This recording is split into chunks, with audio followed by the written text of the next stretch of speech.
అక్కమహాదేవి గుహలకు వెళ్ళడానికి టికెట్లు ఇక్కడనే ఇస్తారు. కానీ పొద్దున 6 గంటలకు రూప్ వే ఎక్కడైతే పైన ఉంటుందో అక్కడ రిజిస్టర్ల పేరు రాసుకుంటారు, పేరు ఫోన్ నెంబర్ రాసుకుంటారు. 8:30 నుంచి 9 గంటల వరకు ఇక్కడ ఉండమని చెప్తారు. ఇక్కడికి వచ్చి ఇక్కడ టికెట్లు తీసుకున్నాలే ఒక ఆధార్ కార్డు ఒకటి అడుగుతారు. ఆధార్ కార్డు అడుగుతారు. ఇంకా టికెట్ వచ్చేసి 650 పెద్దోళ్లకు, చిన్నపిల్లలకు 3 సంవత్సరాల నుంచి 10 సంవత్సరాల లోపు ఉన్న వాళ్ళకు 520, 3 సంవత్సరాల లోపు ఫ్రీ. ఆన్లైన్ లో కూడా టికెట్లు బుక్ చేసుకోవచ్చు. ఆఫ్లైన్ ఆన్లైన్ 2 ఉన్నవి ఇక్కడ. అక్కమహాదేవి గుహలకు బోటింగ్ వచ్చేసి డైలీ అవైలబుల్. ఒక బోట్ లో 50 మంది కెపాసిటీ 50 మంది మాత్రమే ఉంటారు. కానీ రోజుకు 3 నుంచి 4 బోట్లు మాత్రమే వెళ్ళి వస్తాయి. అంటే 150 నుంచి 200 మంది మాత్రమే రోజు ఫర్ డే దర్శనం చేసుకోగలుగుతారు. అక్కడ అక్కమహాదేవి గుహల దగ్గర వాటర్ గానీ, తినడానికి ఫుడ్ గానీ ఏమీ లేకుంటది. పోయేటప్పుడు ఇక్కడ బయట నుంచే తీసుకొని పోలే, నీళ్లు కానీ లేదంటే ఏదైనా ఆహారం పండ్లు గానీ ఏదైనా ఉన్నా కూడా ఇక్కడ నుంచే తీసుకోపోవాలి. చిన్నపిల్లలు ఎవరైనా ఉన్నప్పుడు జాగ్రత్త తీసుకున్నారు. పెద్దవాళ్ళు అయితే ఆపుకోగలుగుతారు. కానీ చిన్నపిల్లలు కంపల్సరీ, పెద్దవాళ్ళు చిన్నపిల్లలు ఉన్నప్పుడు వాటర్ ఫుడ్ తీసుకునే పోవాలి. మనం ఎక్కాల్సిన బోటు రెడీగా ఉంది. ఇక 3-4 బోట్లు ఇక్కడ ఉంటాయి. ఈ బోట్లు మాత్రమే అక్కడ అక్కమహాదేవి గుహలకు వెళ్ళడానికి. కానీ నేను వెళ్లాల్సిన బోటింగ్ ఇది. మేము టికెట్ తీసుకున్నది.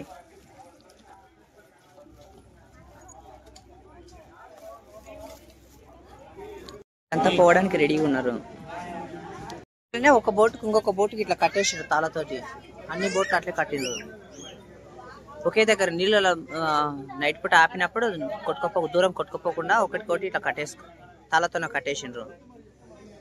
ఇక్కడ కూడా దరికి తాళతో కట్టేసిండ్రు.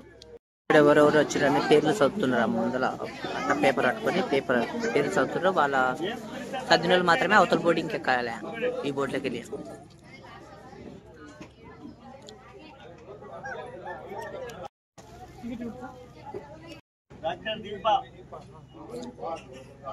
మా పేరు కూడా పిలిస్తే మేము వెళ్తాం. ఈ బోట్ అనుకున్నాను, ఈ బోట్ కాదు, పక్క బోట్.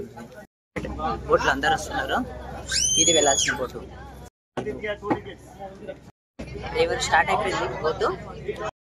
స్టార్ట్ అయిపోయింది. వెళ్తున్నాము. పడవ ప్రయాణం ఇదే ఫస్ట్ టైం. 18 కిలోమీటర్లు ఎప్పుడు నేను ప్రయాణం చేయాలి. ఇదే ఫస్ట్ టైం.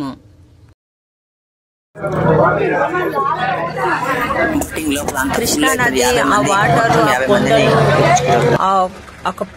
ప్రకృతి మొత్తం, ఆ వనాలన్నింటినీ ఒక వీడియో చేసిన యూట్యూబ్ లో పెట్టిన. ఒకసారి చూడండి మీరు. ఒకవేళ ఇంట్రెస్ట్ ఉంటే అది కూడా చూడాలని చూడొచ్చు. కానీ ఇది మాత్రం కొద్దిసేపే మాత్రం చూపించిన. ఆ కొండలని, కృష్ణానదిని. ఎవరైతే బోటు నడిపినరో వాళ్ళే చెప్తున్నారు అక్కడ మంచి చేస్తే ఏం ఫలితం ఉంటుంది, చెడు చేస్తే ఏం ఫలితం, ఆ గుడి ఒక హిస్టరీ మొత్తం చెప్తున్నాడు. విందాం. పైకి వెళ్ళాలి. వెళ్ళింది అమ్మవారు ఎవరు ఎక్కడి నుంచి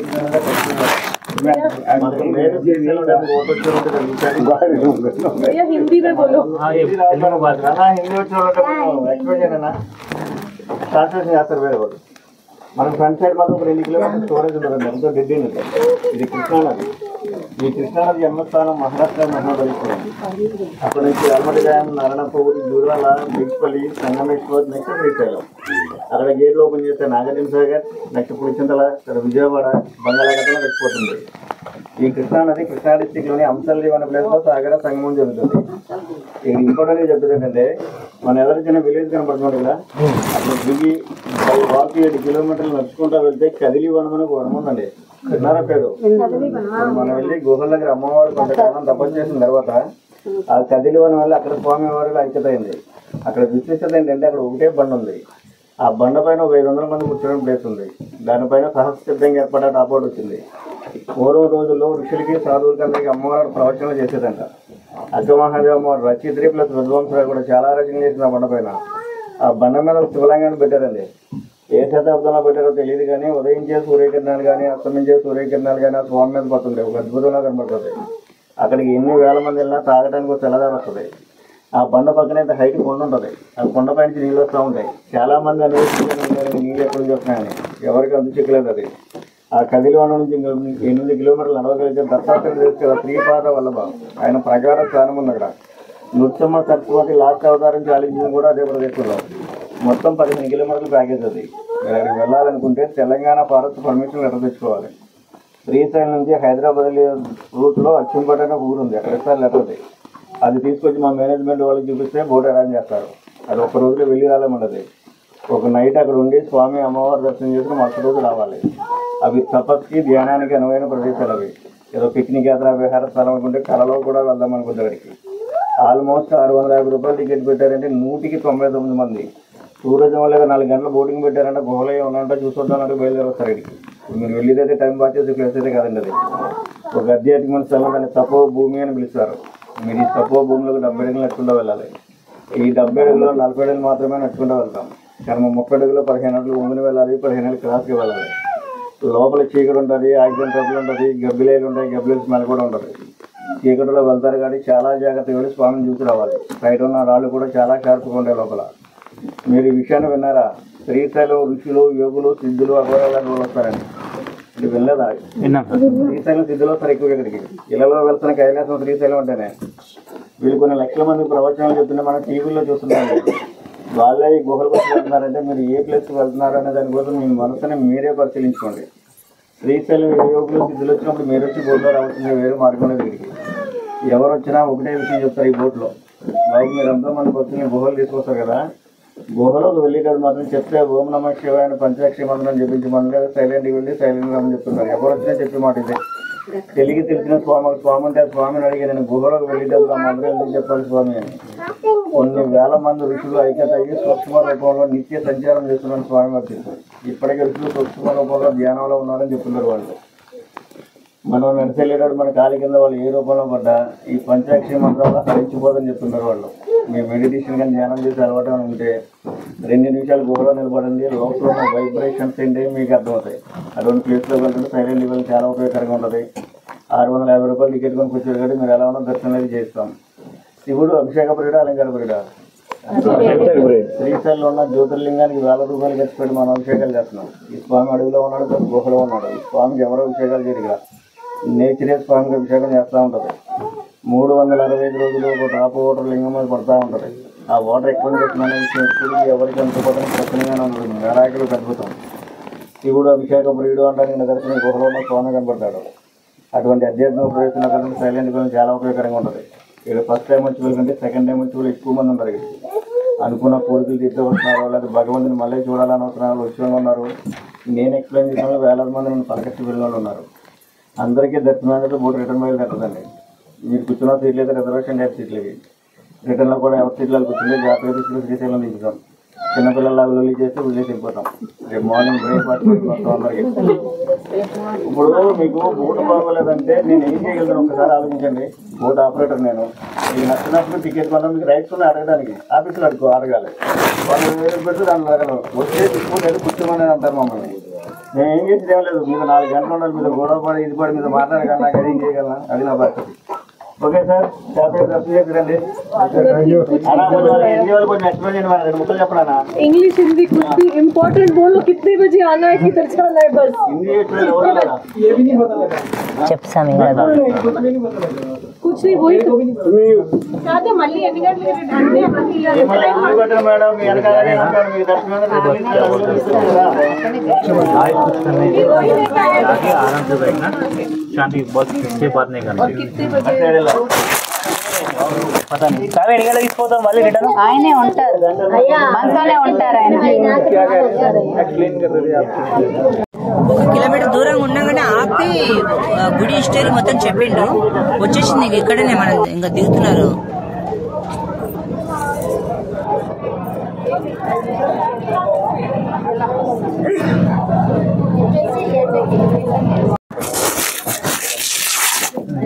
వచ్చేసింది ఇంకా ఒక మహాదేవ్ గుహల దగ్గర దిగుతున్నారు. ఇక్కడ బోటు ఆపేసిండ్రు.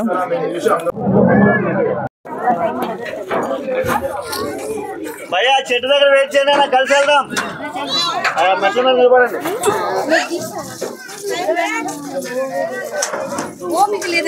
ఇంకా కొద్దిసేపట్లో అక్కమహాదేవ్ గుహలు చూస్తుంటాము, దర్శనం అవుతుంది. ఇంతవరకు ఎన్నో రోజుల నుంచి వెయిట్ చేస్తున్నా అక్కమహాదేవ్ గుహలు దర్శనం చేసుకోవాలని, కానీ ఈ రోజు నెరవేరింది. మంచిగా అనిపిస్తుంది. సైలెంట్గా మనుషులు ఎవరు లేరు, మొబైల్లో సిగ్నల్ కూడా లేదు. కానీ ఇక్కడికి వస్తే తినడానికి ఏం లేకుంటుంది. ఏమైనా వచ్చినప్పుడు పట్టుకొచ్చుకున్నా ఏమన్నా కావాలనుకుంటే. మనుషులు ఎవరు ఉండరు ముందలకి. మొత్తం అడవిలో నడుచుకుంటూ పోవాలి ముందుకు. ఇది మొత్తం పైకి అంతా అడవి. కానీ మనుషులు పోవడానికి మాత్రం చిన్న ఇట్లా దారి ఇలా కట్టి పెట్టిండ్రు, సైడ్లకు తవ్వేసి మంచిగా చేసిండ్రు. నడుచుకుంటూ పోవడానికి మాత్రమే వస్తుంది. ఇక్కడ పడవల మాత్రమే రావాలి, ఇంకా వేరే ఏ మార్గం లేకుంటది. వచ్చేసిన మా అక్క మహాదేవ్ గుహల దగ్గరికి కనిపించేదే. ముందుగా నేనే పోతున్నా, అందరికన్నా ముందర నేనే పోతున్నా, అందరు నా వెనుక వస్తున్నారు. ఈయన కనిపిస్తుంది కదా, బ్రిడ్జి కనిపిస్తుంది కదా, మన సిటీలో బ్రిడ్జి ఎట్లుంటుందో అట్లనే ఫ్లవర్ ఉన్నట్టు సపోర్ట్ లేకుండా ఉంది. పైన రాళ్ళు ఉన్నాయి, మళ్ళీ బండ ఆడికి పొడుగు ఉంది. మన ఫ్లేవర్ ఎట్లుంటుందో బ్రిడ్జి లాగా ఉంది. ఆ పైన ఎలా ఉంటుంది, రాళ్ళు ఉన్నాయి, కింద ఏ సపోర్టింగ్ లేదు. ఇక్కడ మెట్లు కనిపిస్తున్నాయి కదా, ఈ మెట్ల నుంచి పైకి వెళ్తుంటే పైన ఆశ్రమం ఉంది. ఆశ్రమం ఒక గురువు ఒక శిష్యుడు ఇద్దరే ఉంటారంట, ఇంకెవరు లేకుంటారు. ఇక్కడ సపోర్టింగ్ ఏం లేదు, పైన మొత్తం రాళ్ళు ఇట్లా ఉండి. కానీ ఎలా ఆగింది చూడండి, ఇది ఆగడమే కష్టం, ఇంత ఈ విధంగా ఆగడము.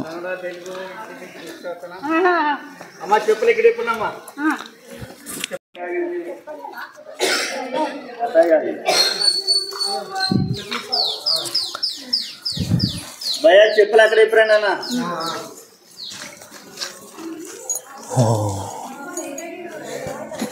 గుహలు పైన వరకు ఇట్లా చూస్తేనే కొంచెం భయం కూడా అయ్యేటట్లు ఉంటుంది. ఇవన్నీ గుహలు, అక్క మహాదేవ్ గుహలు. ఇక్కడ తపస్సు చేసిండ్రు వాళ్ళు. మధ్యలో ఓపెన్.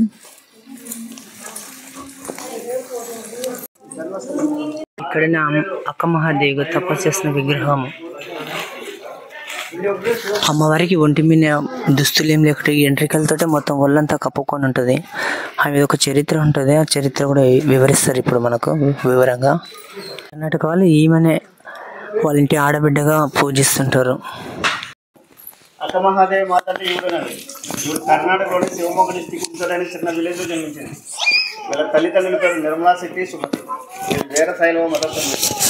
ఈ వీరశైవంకి భ్రమరాంబ, మల్లికార్జున స్వామి వేరే దేవుడు కొలవలేదు. అక్క మహాదేవి తల్లిదండ్రులకు చాలా వరకు సంతానం ఉండదు. వీళ్ళు సంతానం కోసం పరితపి సార్ చెప్పులు చూడదు, చెప్పులు నికాలం సార్. అక్క మహాదేవి తల్లిదండ్రులు చాలా వరకు సంతానం ఉండదు. వీళ్ళు సంతానం కోసం పరితపించే టైంలో సాధువులు, విద్వాంసులు, వేద పండితులంతా మీరు అదేనా పడద్దు, మీ భ్రమరాంబాదేవి అంశ వల్ల ఆడపిల్ల పుట్టబోతుందని చెప్తున్నారు. మేడం భగవాన్ దర్శనం करने के बाद ऊपर आ जाओ, देखने में हमारे दर्शन చాలా సన్మతవుతూ ఉంటారు. యోగులు సిద్ధాంతాలు చెప్తారు, మీరు అదే పడద్దు, మీ భ్రమరాంబాదేవి అంశ వల్ల ఆడపిల్ల పుట్టబోతున్నాను. అదే మీ పుట్టబోతుంది చెప్తారు. అయినా కానీ సన్మతవుతూనే ఉంటారు. కొన్నాళ్ళకి ఆడపిల్ల పుడతారు. పుట్టిన వెంటనే మహాదేవ్ అని నామకరణం చేస్తారు. యోగులు సిద్ధాంతాలు శివశరణి పిలిచేవారు. అక్క మహాదేవ్ అమ్మవారి విద్యాభ్యాసం అంతా బసవేశ్వర గురువు గారికి జరుగుతుంది. ఆయన నిత్య శివారాధకుడు. ఆయన అమ్మవారి జాతకం ఇచ్చే వాళ్ళ తల్లిదండ్రులు చెప్తారు, మీ అమ్మాయి శివధ్యానం దొరుకుతుందా లేదు. అదే నియమంలోనే స్వామిని కొలవడం మొదలుపెడతారు. మల్లికార్జున స్వామి చేసుకుంటే మల్లికార్జున స్వామిని పెళ్లి చేసుకోవాలన్న దృఢ సంకల్పంగా ఉండేది. అక్క మహాదేవ్ అమ్మవారు చాలా సౌందర్య రాశి. ఎంత సౌందర్య రాశి అంటే ఆవిడ అందరినీ చూసి ప్రతి దేశాన్ని పరిపాలించి రాజాలు అక్క మహాదేవిని పెళ్ళాడాలనుకునేవాడు. ఎప్పుడు ఆవిడ శరీర సౌందర్యాన్ని చూసి మురిసిపోయేది కదా, ఎప్పుడు శివారాధన ఉండేది. కర్ణాటకలో పుట్టి పెరిగింది కాబట్టి కర్ణాటక రాజ్యాన్ని పరిపాలించే రాజాని కౌశిక మహారాజు అమ్మవారి అందాన్ని చూసి తన పట్టపరానిగా చేసుకోవాలనుకుంటాడు. అనుకున్న తక్షణమే తన మంత్రి చేత అక్క మహాదేవి తల్లిదండ్రులకు కౌలు పంపిస్తాడు, మీ అమ్మాయిని నేను పెళ్లి చేసుకుంటానని. వాళ్ళని నిరాకరిస్తారు. మా అమ్మాయి కారణ జన్మరాలు, ఈ జన్మకు పెళ్లి యోగం లేదు, ఒక శివాయికి అంకితం అని చెప్తారు వాళ్ళు. అదే విషయం మంత్రి రాజుతో చెప్తే రాజుకి చాలా కోపం వస్తుంది. ఏంటి వీళ్ళు నా రాజ్యంలో బతుకుతూ నేను పెళ్ళాడదామంటే నిరాకరిస్తున్నారు, బలవంతంగా అయిన అక్క మహాదేవిని తీసుకురండి, నేను రాక్షస వివాహం ఆడతానని చెప్పి రాజుభటులు పంపిస్తాడు. రాజుభటులు వచ్చినప్పుడు అక్క మహాదేవి తల్లిదండ్రులు బాధపడుతూ ఉంటారు. ఏంటి మా అమ్మాయి జీవితం రాజు చెరలో మగ్గిపోవాల్సిందేనా, మా అమ్మాయి కంటూ శివధ్యానం దొరకదా. తల్లిదండ్రుల బాధ చూడలేక అక్క మహాదేవమ్మ రాజుగారి దగ్గరికి వెళ్తారు. వెళ్ళి రాజా మనం పెళ్లి చేసుకుందాం, కాకపోతే నువ్వు 3 షరతులకు అంగీకరిస్తే నేను నిన్ను పెళ్ళాడతానంటది. అమ్మవారి అందానికి దాసుడై ఏ షరతుకైనా అంగీకరిస్తానంటాడు. ఫస్ట్ షరతుగా మత మార్పిడి విధానానికి అంగీకరించమని అడుగుతుంది. ఆయన జైన మతస్థుడు, వీళ్ళు వీరశైలువులు. జైన రాజ్యంలో వీరశైలువులు అంటే చాలా నీచంగా చూసేవాడు రాజుగారు. అయినా సరే అమ్మవారు అందాన్ని చూసి ఆ షరతుకు అంగీకరిస్తాడు. తాను కూడా మతం మారడానికి అంగీకరిస్తాడు. రెండో షరతు ఏంటంటే నేను నీ రాజ్యంలో ఉన్నంతకాలం సాధు సన్యాసులకు నిత్య అన్నదానం చేయాలంటది. దానికి కూడా ఒప్పుకుంటాడు, చేస్తే ఒకరోజు దాన్ని కూడా ఒప్పుకుంటాడు. మూడో షరతు ఏంటంటే నేను నీ రాజ్యంలో కొంతకాలం ధ్యానంలో కూర్చుంటాను, ఆ ధ్యానం అయిన తర్వాత పెళ్లి చేసుకుందాం, అంతవరకు నేను తాకవద్దంటది. దానికి కూడా ఒప్పుకుంటాడు, చేస్తే ఒక రోజు 2 రోజులు ఎలా పెళ్ళాడుతుంది కదా అని. తన రాజ్యంలోని చిన్న శివలింగాన్ని ఏర్పాటు చేసుకుని అమ్మవారు తపస్సులో కూర్చుంటుంది. రోజులు గడుస్తుండే, నెలలు గడుస్తుండే, సంవత్సరాలు గడిచిపోతూ ఉంటాయి. రాజుగారికి వృద్ధాప్య దశ దగ్గర పడుతుంది. ఏంటి ఇవన్నీ తీసుకొచ్చి ఇంతకాలం అయింది, ఇంతకాలం బట్టి తపస్సులోనే కూర్చుంది, నా వయసు అయిపోతుంది, నేను ఎప్పుడు పెళ్ళాడని చెప్పి కామ వాంఛతో తపస్సులోని అమ్మవారిని కౌగిలించుకుంటాడు రాజుగారు. ఆవిడ తపస్సు భంగం కలిగి లేస్తుంది. రాజా, నేను ఇంతకాలం బట్టి నీ రాజ్యంలో తపస్సు చేస్తున్నాను, నా భక్తిని నువ్వు గమనించలేదు, నీకు కావాల్సిందేంటి, ఈ తృచ్ఛమైన ఈ శరీరమే కదా, వచ్చి అనుభవించమని చెప్పి తన వస్త్రంలో తానుగా ఒక్కొక్కటి తీసి రాజుగారి ముందు దిగంబరగా నిలబడుతుంది. ఆ దిగంబరగా నిలబడ్డప్పుడు తల వెంట్రుకలే వస్త్రాలుగా ఏర్పడతాయి. ఇది నల్ల డ్రెస్ కాదు, అమ్మవారు దిగంబరగా ఉండి నిండా తల వెంట్రుకలే. అప్పుడు ఆవిడలో జైన తీర్థంతుల వారు కనబడతాడు. రాజుగారికి మోకాళ్ళ మీద పడతాడు, అమ్మ తెలియక చేసిన తప్పు కాబట్టి నన్ను క్షమించు, నువ్వు ఎక్కడికి వెళ్ళొద్దు, నువ్వు నా రాజ్యంలోనే ఉండు, నీకు సకల సంపదలు వజ్ర వైడ్యూరాలు సమర్పిస్తాను తల్లి అంటాడు. అయ్యా, నేను నీ కనువిప్పు కలిగించడానికి నేను నీ రాజ్యానికి వచ్చాను, నీ కనువిప్పు కలిగింది కాబట్టి నేను చెన్నమల్లికార్జున స్వామి దర్శనానికి వెళ్ళాలంటది. మన మల్లికార్జున స్వామి అంటాం, కర్ణాటక భక్తులంతా చెన్నమల్లికార్జున స్వామి అంటారు. ఈ చెన్నమల్లికార్జున పదం కూడా అమ్మవారు రాసిన వచనంలో పదం అంటది. 12వ శతాబ్దం అంటే సుమారుగా 800 సంవత్సరాల క్రితం ఆ కర్ణాటక నుంచి నల్లమల ఫారెస్ట్లో అమ్మవారు దిగంబరగానే రావడం జరిగింది శ్రీశైలం. 800 సంవత్సరాల క్రితం అంటే ఈ నల్లమల ఫారెస్ట్ ఎలా ఉండేది ఒక్కసారి ఆలోచించండి. క్రూరమృగాల మధ్య ఒంటి మీద నూలు పోగు లేకుండా వ్యవస్థగా శ్రీశైలం నడుచుకుంటూ రావడం అంటే, శ్రీశైలానికంటే ముందు కళ్యాణ పట్టణంలో చెంచు తండాకి వెళ్తుందండి. అమ్మవారి వేషధారణ చూసి ఆ గ్రామంలో చెంచు వాళ్ళంతా పిచ్చిదని చెప్పి రాళ్లతో చాలా హింసిస్తారంట. అదే ఊరు పొలిమేరలో ఉన్న మర్రి చెట్టు కింద చేత తీరేదంట. ఆ ఊళ్ళో చిలకమ్మ అని ఒక మోగవుడ భిక్షాటం చేసుకుని సాయంత్రం వచ్చి అదే చెట్టు కిందకి వెళ్ళి వండుకుని తినేదంట. ఈవిడ రక్తం దెబ్బలు చూసి చిలకమ్మ నిత్య సపరీలు చేస్తుంది ఆకుపసలతో. ఈ సపరీలు చేయడం వల్ల నోటి మాట వస్తుంది. అదే విషయంలో గ్రామంలో చెంచు తండావాసులు అందరూ చెప్తుందండి, అమ్మవారు వనదేవత ఆవిడకి నేను సపరీలు చేయడం వల్లే నాకు నోటి మాట వచ్చిందండి. అప్పటి నుండి ఆ గ్రామంలో చెంచు వాళ్ళందరూ వనదేవతలా పూజించడం మొదలు పెడతారు. వాళ్ళు ఎప్పుడు దేవతలా పూజించడం మొదలుపెట్టారో అదే టైంలో శ్రీశైలం మల్లికార్జున స్వామి దర్శనం చేసుకుని ఆవిడ గురువు గారు అల్లమ్మ ప్రభు చెప్పిన గురు ఉపదేశం ప్రకారం తపస్సులో ఎక్కడ కూర్చోవాలి అని అన్వేషించే టైంలో ఈ వనదేవత ప్రత్యక్షమై, అమ్మా నువ్వు మంచి సంకల్పంలో వచ్చే కాబట్టి నిన్ను నేను కాపాడుకుంటాను, నువ్వు వచ్చి నా గర్భంలో వచ్చి కూర్చోమ్మని చెప్పి తానంతటగా తానుగా వెలసిన విద్వాంతులు, వేద పండితులు, యోగులు చెప్తున్నారు. ఈ గుహలు పూర్వసు శాఖ వాళ్ళైతే 1,00,000 సంవత్సరాల క్రితం ఏర్పడని వాళ్ళు చెప్తున్నారు.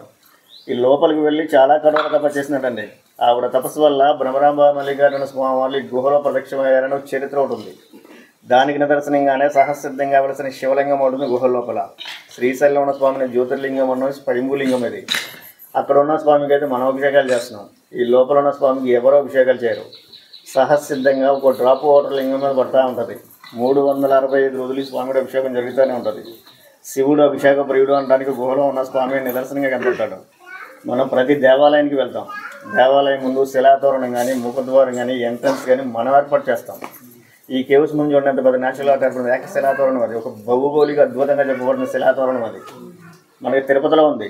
తిరుపతిలో ఉన్నది 26 అడుగులు పొడుగు ఉంటుంది, ఇదేమో 200 అడుగులు పొడుగు, 14 అడుగులు వెడల్పు. భగవంతుడు గుహలో ఉన్నాడన్న నిదర్శనం ఒకటి.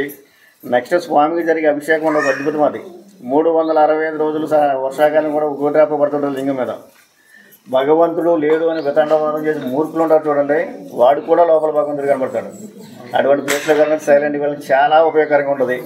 మీరు శ్రీశైల స్వామివారి దర్శనానికి వెళ్ళారా? స్వామివారి కంటే ముందు 3 నల్లరథ విగ్రహాలు ఉంటాయి, అబ్జర్వ్ చేశారా? లెఫ్ట్ సైడ్లో ఉండి రైట్ సైడ్లో 2 గర్భగుడికి ముందు ఉంటాయి. ఇలాగే ఉంటాయి విగ్రహాలు. అక్క మహాదేవ అమ్మవారి విగ్రహం ఒకటి, 2 హేమారెడ్డి మల్లమ్మ విగ్రహం ఒకటి, 3 సిద్ధరామప్ప విగ్రహం ఒకటి. ఇలా 3 కర్ణాటక భక్తులే, మనలా మానవ జన్మత్ర మనుషులే. మానవ జన్మత్ర మనుషుల విగ్రహాలు తీసుకెళ్ళి స్వామి కంటే ముందు పెట్టారంటే ఒకసారి ఆలోచించండి, వీళ్ళ 3 ఎటువంటి సిద్ధుపరిలో. ఆ అమ్మ ఇక్కడ తప్ప చేయడం వల్ల ఈ స్వామి దర్శనానికి 7 అడుగులో మనం ఎంత దూరం వచ్చాం. మీరు చాగంటి కోటేశ్వరరావు ప్రవచనం వినే ఉంటారు కదా, ఆయన చెప్పింది చెప్పినట్టే ఉంటుంది. 5 టైమ్స్ వచ్చాడు ఆయన ఇక్కడికి, 5 టైమ్స్ నేనే బుర్ర డ్రైవర్కి వచ్చాను. ఆయన చూసిందే చెప్తాడు, ఊహించి మాత్రం చెప్పడు. గుహ లోపల ఎలా ఉంటుంది అన్నది చాలా బాగా వర్ణించాడు ఆయన. జాగ్రత్తగా వెళ్ళి దర్శనం చేసుకురండి. నేను అది అభిషేకం జరుగుతానని కొండపోత అభిషేకం ఏం జరగదండి. ఆలోచించండి, ఏ రాతి శిలా విగ్రహానికి మనం అభిషేకం చేసినా 10 మంది విగ్రహాన్ని ముట్టుకుంటే మన చేతిలో ఉన్న వేడికి ఏ విగ్రహం ట్రై అయిపోతుంది. 62 మంది వచ్చారు బోట్లో. 62 మంది స్వామిని ముట్టుకోండి, మీరు లింగాన్ని ముట్టుకుని మీ చేతులు చమాయింపు వస్తాయి. ఆయన నెత్తి మీద పాము పడక టైప్లో బొడుపు ఉంటుంది, ఒక డ్రాప్ నిలబడి ఉంటుంది, గోల్డ్ కలర్లో మెరుస్తూ ఉంటుంది, అందరికీ కనపడుతుంది.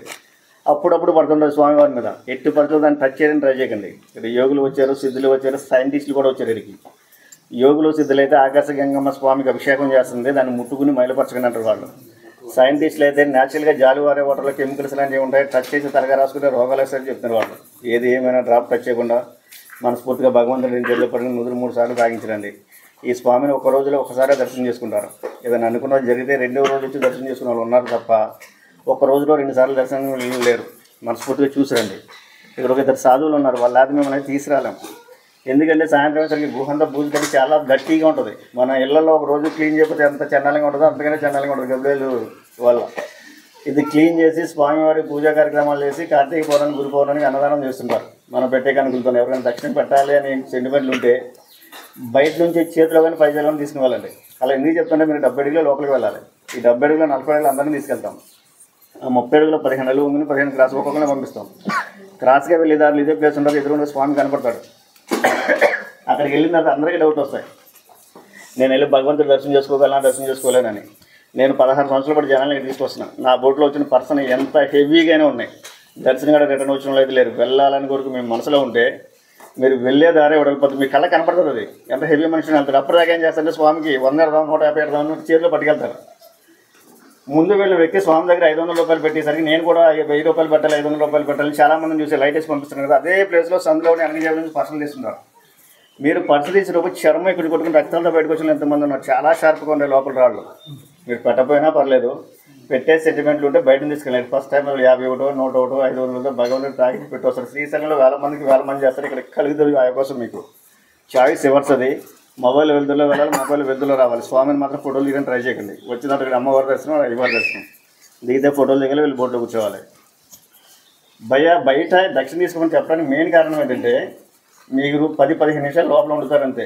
నేను 1.5 గంటల లోపల ప్రతి వ్యక్తి నాకు అప్పుడు బీపీ ఎలా లేచిపోతుంటుంది అంటే డబ్బులు పెట్టాలని మనసులో ఉన్న తర్వాత కూడా ఎదరోడు పెట్టాడు కదా లోపల తీస్తుంటారు. సందులో తీస్తుంటారు. ఒక మనిషి స్వామివారి దగ్గర డబ్బులు తీసి పెట్టడానికి పెట్టే లోపు 3 దర్శనం అయిపోతుంది. వెళ్ళి వచ్చేస్తుంటారు. బ్రీత్ అందు కూడా బ్రీత్ ఒగ్గబెట్టుకుని ఉండాలి. లోపల పెట్టాలనుకున్న వాళ్ళు బయట పట్టుకెళ్ళి 1000 రూపాయలు ఖర్చు పెడతారు కదా. భగవంతుడి పెట్టడం వల్ల ఉపయోగమే.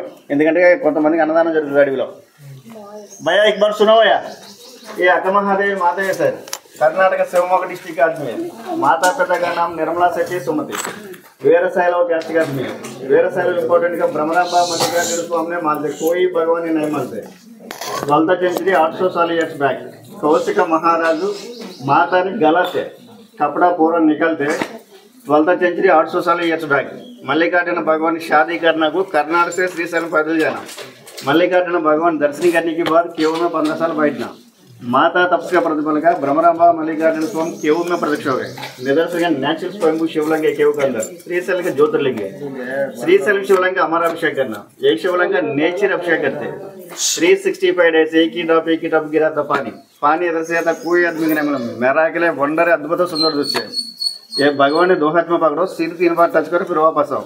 ऊपर से पानी गिरता ना, पानी नहीं टच करना, वन शिवलिंग टच करो. इधर 2 साधु लोग भगवान पूजा करने की आपका डालने पैसा अन्नदान यूज करते हैं. दक्षिण डालते पैसा हाथ में पकड़ो, ले लो, स्मॉल प्लेस है अंदर, पत्थर शॉर्ट पे शिवलिंग टच करो, डाल. భయ్యా గబ్లేలు ఉన్న ప్లేస్లో గబ్లేలు వస్తుంది. అతనికి తెలిసిన విషయం కదా ఇది. అది కూడా 10 అడుగుల వరకే వస్తుంది. ఇక్కడ ఉన్న సాధువులు స్వామివారికి ఏం చేస్తారంటే 100 మూలికలు పసరు తట్టిస్తారు లింగానికి.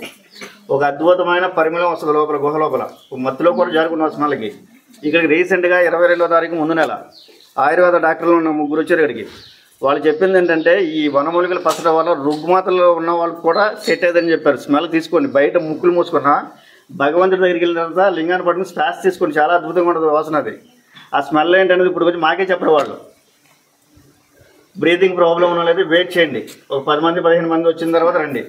కానుకలు పెట్టేవాళ్ళు బయట తీసుకోండి, ఎవరో పెట్టేదని ట్రై చేయకండి. మామిడి బయటకు వస్తే వెళ్తాం. ఎందుకంటే ముళ్ళ పనులు పిల్లలు పెట్టేస్తే లోపల ఇంతంతే ఉన్నాయి. లైట్ అయ్యేసరికి ఇలా ఇలా ఇదుపుతున్నాయి అంతే. ఇక్కడ నుంచి అక్కడ రాకపడుతున్నాయి ముళ్ళు. అటు చూసి వస్తేనే కానీ మనం వెళ్ళాం. नहीं 800 साल से पहले रहते हैं. इधर अक्का देवी रहता है. क्या ना इनका जो राजा रहती है, इसका गाँव का राजा इसको शादी करना चाहता था मगर ये नहीं मानती. फिर भी उसको क्या बोलते हैं जोर जबरदस्ती से करके ఓం నమ శివాయ. ఓం నమ శివాయ. శంభో శంకర.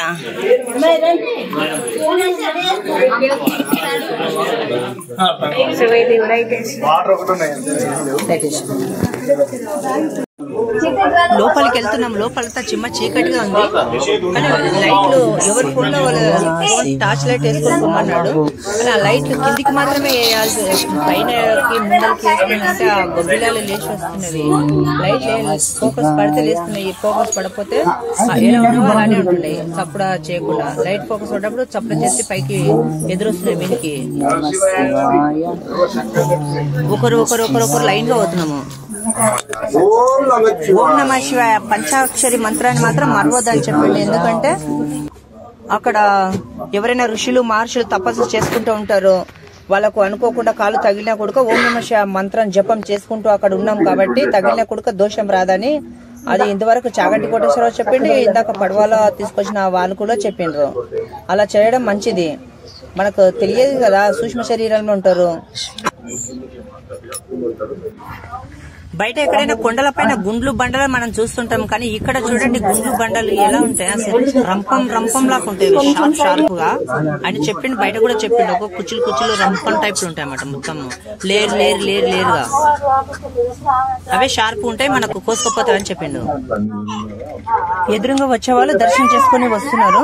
చిన్నపిల్లలు కానీ పెద్దవాళ్ళు కానీ ఎవరైనా శ్వాస ఇబ్బంది ఉన్న వాళ్ళు ఎవరైనా ఉంటే ముందుగానే దర్శనం చేసుకోవాలి. లేదంటే బయటనే గుహ బయటనే ఆగి ఒక అందరు అయిపోయిన తర్వాతనైనా దర్శనం చేసుకోవాలి. ఎందుకంటే లోపలికి వెళ్ళినాక శ్వాస గాలి ఆడదన్నమాట. చాలా గాలి తక్కువ ఉంటది, ఉమ్మరిస్తుంటది బాగా. చిన్నపిల్లలకు పెద్దవాళ్ళకు కొంచెం ఇబ్బంది పడుతుంటారు. ఫస్ట్ లైన్ లా ఒకసారి 50 మంది ఒక్కొక్కరికి 3 నిమిషాలు టైం పడుతుంది. లోపలికి పోయి దర్శనం చేసుకొని రావడానికి ఒక్కొక్కరే వెళ్ళాలి కాబట్టి 3 నిమిషాల నుంచి 4 నిమిషాలు పడుతుంది. సగం దూరం నిలబడే వస్తాము, కానీ ఇంకా సగం దూరము వంగి పోవాల్సి వస్తుంది. వంగి అంటే బాగా చిన్నగా ఉంటుంది. ఒకరు మాత్రమే లోపలికి వెళ్లి దర్శనం చేసుకుని మళ్ళీ ఒకరికి రావాలి. ఒక 30 అడుగుల దూరము. అప్పుడు లోపలికి పోయడానికి రావడానికి మినిమం 3 నిమిషాల నుంచి 4 నిమిషాలు టైం పడుతుంది. కాబట్టి చిన్నపిల్లలు కానీ పెద్దవాళ్ళు ఎవరైనా ఉంటుందంటే వాళ్ళు ముందుగాలన్నా లేకపోతే వెనక సరైనా చేసుకోవడం మంచిది. నేను లోపలికి వెళ్ళి దర్శనం చేసుకొచ్చుకున్నా. స్వామి ఎలా ఉన్నాడంటే మన కొననాలిక ఎలా ఉంటుందో అలానే ఉంటుంది. కొననాలిక కొనాకున బంగారు వర్ణంలో చిన్న మెరుస్తుంటది. కానీ 365 days దాని పైన వాటర్ పడుతుంటాయి. శివలింగం పైన ప్రకృతి ద్వారానే వాటర్ పడుతుంటాయి. ఎవరేం అభిషేకం ఏం చేయరు. కానీ బయట కొంచెం గబ్బిలలో కొంచెం వాసన వస్తున్నా కూడా అక్కడ స్వామి దగ్గరికి వెళ్ళినాడు ఒక సుగంధమైన వాసన వస్తుంటది. మీరు వెళ్ళినప్పుడు మీ అనుభవం మీకే అనుభవం అవుతుంటది. హైట్ ఎక్కువ ఉన్న వాళ్ళు గానీ కొంచెం లావు ఉన్న వాళ్ళు గానీ కొంచెం ఇబ్బంది అవుతుంది. కానీ ఏం దర్శనం చేసుకొచ్చుకుంటున్నారు, మంచిగా ఉంది. కానీ అక్కడికి వెళ్ళిన మనం ఎంత కష్టపడి దగ్గరికి స్వామి దగ్గరికి పోయినాక మనం మర్చిపోతాం. అసలు అంతా బాగుంది అక్కడ, చాలా మంచిగా అనిపించింది. వీడియో అందరూ నేను వీడియో తీస్తుంటే చెప్తున్నారు మమ్మల్ని అందరినీ తీయి అని చెప్పినందుకు ఒక్కొక్కరు పోయేది వచ్చేది జస్ట్ షార్ట్ లెక్కలనే అందరినీ షూట్ చేస్తున్నా. అక్కమహాదేవికి శంకరుడే ఒక వృద్ధ బ్రాహ్మణునిగా ప్రత్యక్షమయ్యి నీవు ఇక్కడ ధ్యానం చేసుకోవడానికి ఇది సరైన ప్రదేశం అని చెప్తే ఇక్కడికి అమ్మవారి ఇక్కడికి వచ్చి తపస్సు చేసింది. అప్పటి నుంచి ఈ ప్రదేశం అక్కమహాదేవి గుహలుగా పిలువబడుతుంది. కానీ అంతకు ముందు నుంచే ఉన్నవి ఇక్కడ, ఎన్నో సంవత్సరాలుగా ఉన్నాయని టెస్ట్ చేసి చెప్పినట్ట. ఇక్కడ పాప చూడండి ఎంత ధైర్యంగా ఏడ్చుకుంటేనే సరే ఎంత ధైర్యంగా నడుచుకుంటూ వస్తుంది, మంచిగా వస్తుంది. ఇక్కడ అమ్మవారిని దర్శనం చేసుకోవాలంటే ఎంతో అదృష్టం ఉండాలి. రోజుకు 150 నుంచి 200 మంది హైయెస్ట్ దర్శనం చేసుకోవడము టైం పడుతుంది. కాబట్టి అంతే మంది నడుస్తారు. కానీ ఇన్ని లక్షల కోట్ల మందిలా ఒక్క రోజుకు 200 మందిని దర్శనం చేసుకోవాలంటే ఎంతో అదృష్టం ఉండాలి. అక్కడికి వెళ్ళండి. ఆ గుహ మొత్తం మంచు కురుస్తున్నట్లు ఉంది, చుక్క మంచు కురుస్తున్నట్లు. కింద గోడలు మొత్తం పచ్చిగా ఉన్నవి. వర్షాకాలం కాకపోయినా సరే ఎప్పుడు అలానే ఉంటదంట. రాళ్ళు ఏమైనా కూసుకుపోతామని చెప్పి వాళ్ళు దేవస్థానం వాళ్ళు కావచ్చు మ్యాట్లు వేసిర్రు కింద. అక్కడ మ్యాట్ వేసిర్రు, మ్యాట్ కూడా పచ్చిగా అయిపోయింది.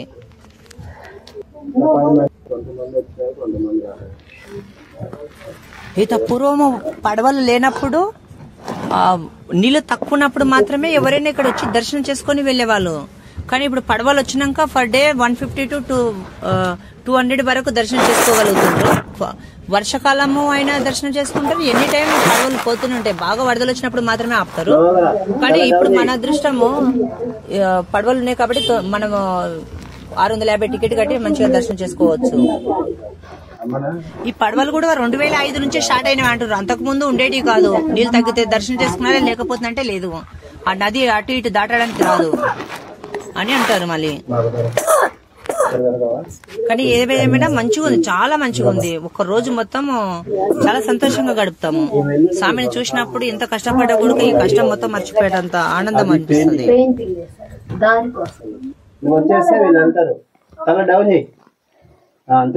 అయిపోయింది, ఇంకా బయటికి వెళ్తున్నాము. బయటికి వెళ్ళి ఒకసారి బయట కూడా గుహలు ఎలా ఎలా ఉన్నా ఒకసారి చూపిస్తా.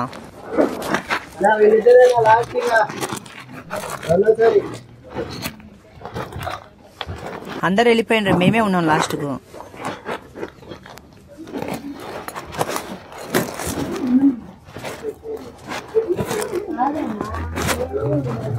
లైట్ల కంతా చూడండి, తడి ఉంది కాబట్టి రాళ్ళు మొత్తం మెరుస్తున్నవి.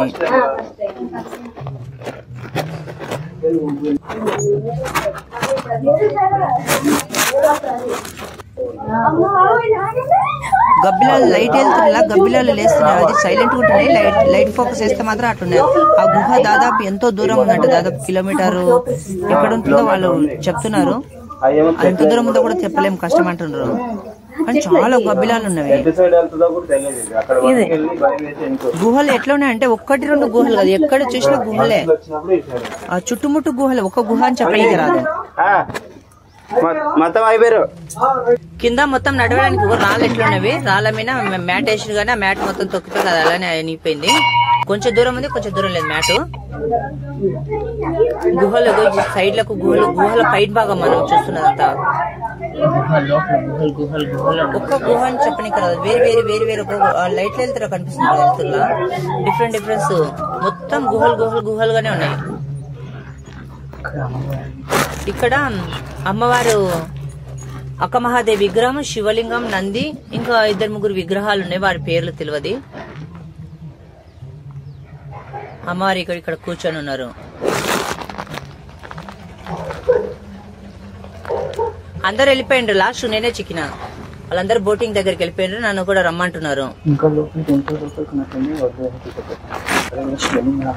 చూసింది కదా, చిన్నపిల్లలకు ఇబ్బంది, ఊపిరి శ్వాస ఆడదు. కొంచెం చెమటలు, గాలి లేకుంటది, చీకటిగా ఉంటది. లైట్లు వేసుకొని లోపలికి పోలే. కొంచెం తొందరగా దర్శనం చేసి తోలిస్తుంటారు. లోపల ఒక స్వామి ఉంటాడు, ఆ స్వామి దర్శనం చేసి తోలిస్తుంటాడు. 15 నిమిషాల దర్శనం అయిపోతుంది. ఒక బోటింగ్ వాళ్ళని కంప్లీట్ గా లైన్ లో నిలబెట్టి దర్శనం చేపిస్తారు. వాళ్ళు బోటింగ్ ఎవరైతే తీసుకొస్తారో వాళ్ళే మనల్ని దర్శనం చేపించి మళ్ళీ శ్రీశైలం వరకు తీసుకుపోయేది వాళ్ళే చూసుకుంటారు. మొత్తం ఆ బోటింగ్ ఎవరైతే నడుపుతుంటారో వాళ్ళే మనకి ఎక్స్ప్లెయిన్ చేస్తుంటారు. ఎక్కడెక్కడ ఏమేమి ఉన్నాయి, ఏంది అనేది వీడియోలు అన్నీ చూపించిన వాళ్ళు ఏమేమి చెప్పిండ్రు అనేది. బయటకు వచ్చినాక ఇంతే, ఇంకా ఏం లేదు. ఇక్కడ ఒక్క మనుషులు లేకుంటారు నైట్ పూట. అసలు మనుషులు లేకుండా పైన ఆశ్రమం ఉన్నది, కానీ ఆశ్రమం దగ్గర కూడా ఇప్పుడు ఉంటలేరంట, ఎవరు మనుషులు ఉంటలేరు. కరెంటు లేకుంటది, ఏం లేకుండా రోజుకు 100 నుంచి 150 మంది మాత్రమే దర్శనం ఇస్తారు. దర్శనానికి చాలా లేట్ అవుతుంది కాబట్టి స్లోగా ఇచ్చేస్తారు దర్శనము. ఇక్కడ ఈ చెట్టు, గంధం చెట్టు, చాలా సువాసన వస్తుంది. నేను చేతిలో తీసుకుని ఇంటికి, కానీ చాలా అంటే చాలా సువాసన వస్తుంది, మంచి సువాసన వస్తుంది చెట్టు. ఇంకో గంధం చూడండి ఎట్లా కనిపిస్తుంది, ఇక్కడ కారుతుంది గంధం చెట్టుకు. వచ్చేసినాం, అందరు బోట్లు ఎక్కి కూర్చున్నారు. నేను గంధం ఏరుకోవడానికి పోయి లేట్ అయిపోయింది. సామి పైకి నీళ్ళలో దిగొద్దని చెప్పింది కదా, దిగకండి, పుసలు ఉంటాయి. అయ్యో